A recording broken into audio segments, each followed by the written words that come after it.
गया है और आज मेरे लिए गर्व और प्रसन्नता के दो कारण हैं। एक तो ये है, इस एयरपोर्ट का शिलान्यास भी करने का सौभाग्य आप सबने मुझे दिया था और आप सबने इस एयरपोर्ट के उद्घाटन का सौभाग्य भी मुझे दिया। लेकिन मैंने उस सौभाग्य को आपके साथ बांट दिया और आपके हाथों से उद्घाटन करवा दिया। दूसरा, जिस उत्तर प्रदेश ने मुझे अपना प्रतिनिधि चुना, जिस उत्तर प्रदेश ने मुझे सांसद बनाया, उसकी पहचान के साथ, उस उत्तर प्रदेश की पहचान के साथ इस भव्य एयरपोर्ट का नाम भी जुड़ गया है।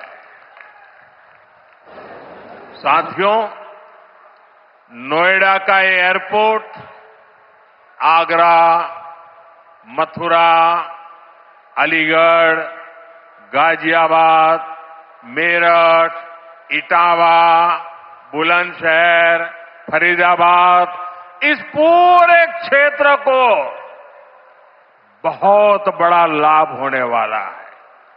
हिंदुस्तान को और उत्तर प्रदेश को तो होना ही होना है।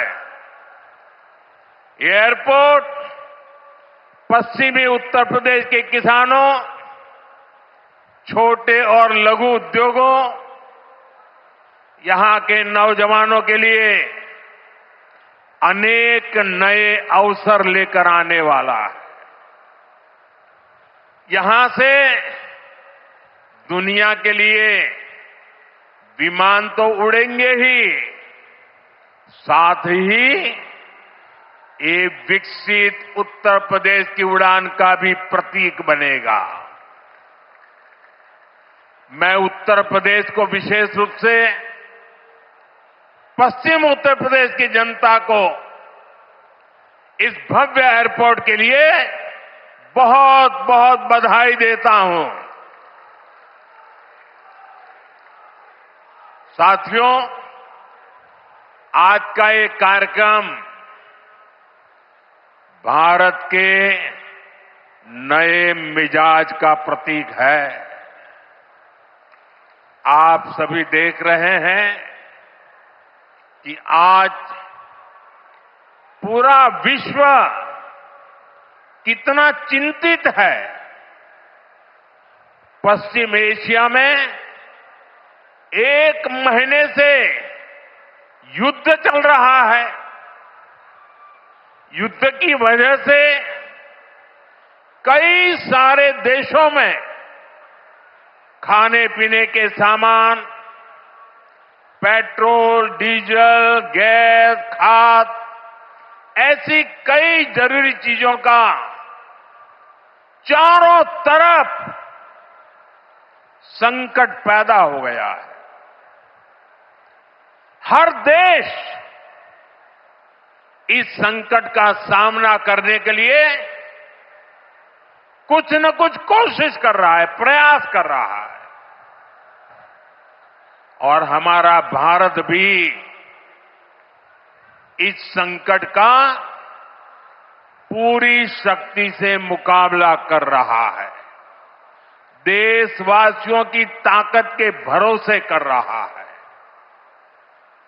भारत तो बहुत बड़ी मात्रा में कच्चा तेल और गैस, ये जहां युद्ध चल रहा है ना, इस युद्ध से प्रभावित इलाके से मंगाता है। इसलिए सरकार हर वो कदम उठा रही है जिससे सामान्य परिवारों पर, हमारे किसान भाई बहनों पर इस संकट का बोझ न पड़े। साथियों, संकट के इस समय में भी भारत ने अपने तेज विकास को निरंतर जारी रखा है।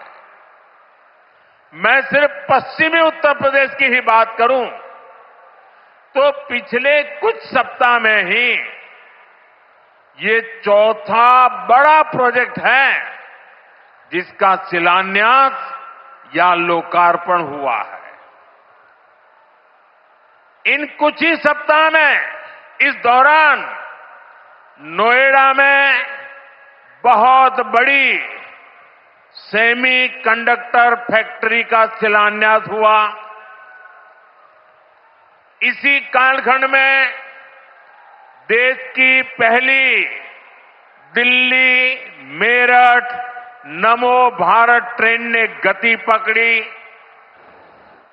इसी कालखंड में मेरठ मेट्रो का विस्तार किया गया और इतने कम समय में आज नोएडा इंटरनेशनल एयरपोर्ट का आप सबके हाथों से उद्घाटन भी हो गया।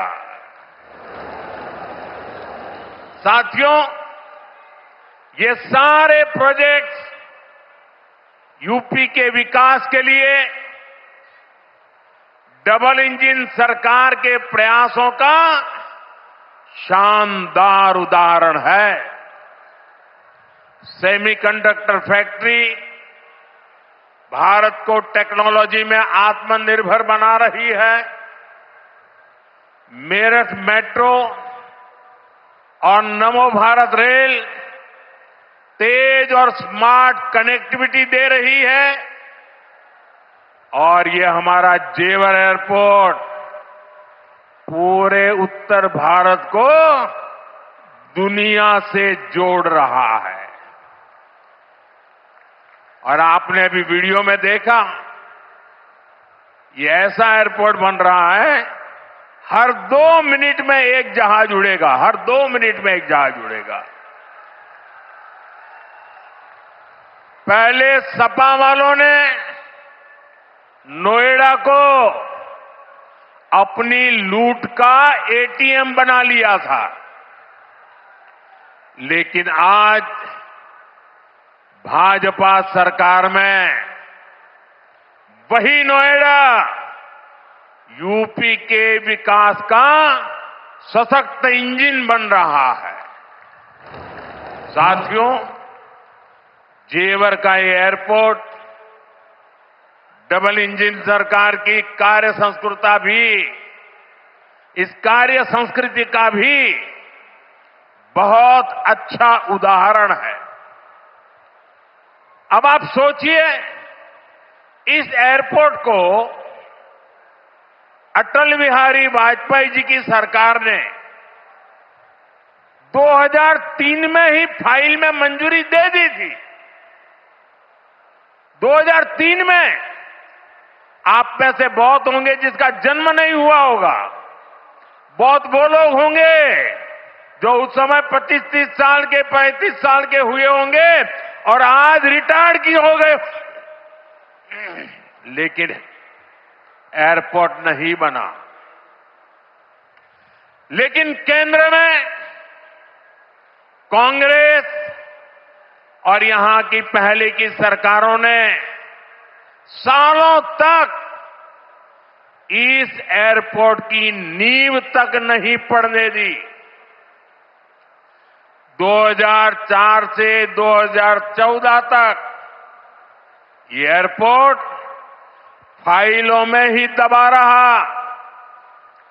जब हमारी सरकार बनी तो यूपी में सपा की सरकार थी। शुरू के 2-3 सालों में सपा वालों ने इस पर काम नहीं होने दिया, लेकिन जैसे ही यहां भाजपा एनडीए की सरकार बनी, दिल्ली में भाजपा एनडीए की सरकार बनी, तो जेवर एयरपोर्ट की नींव भी पड़ी, निर्माण भी हुआ और अब ये शुरू भी हो गया है। साथियों, एयरपोर्ट के अलावा ये क्षेत्र देश के 2 बड़े फ्रेट कॉरिडोर्स का भी हब बन रहा है। ये फ्रेट कॉरिडोर मालगाड़ियों के लिए बिछाई गई स्पेशल पटरियां हैं। इससे उत्तर भारत की बंगाल और गुजरात के समंदर से कनेक्टिविटी बेहतर हो गई है और दादरी वो स्थान है जहां ये दोनों कॉरिडोर्स आपस में मिलते हैं। यानी यहां किसान जो उगाते हैं, यहां उद्योग जो कुछ बनाते हैं, वो जमीन से, हवाई मार्ग से दुनिया के कोने कोने तक तेजी से जा पाएगा।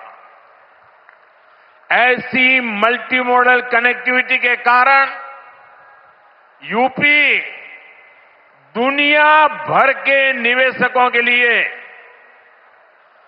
बहुत बड़ा आकर्षण बन रहा है।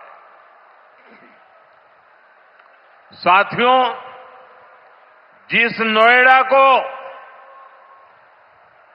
पहले अंधविश्वास के कारण अपने हाल पर छोड़ दिया गया था, कुर्सी जाने के डर से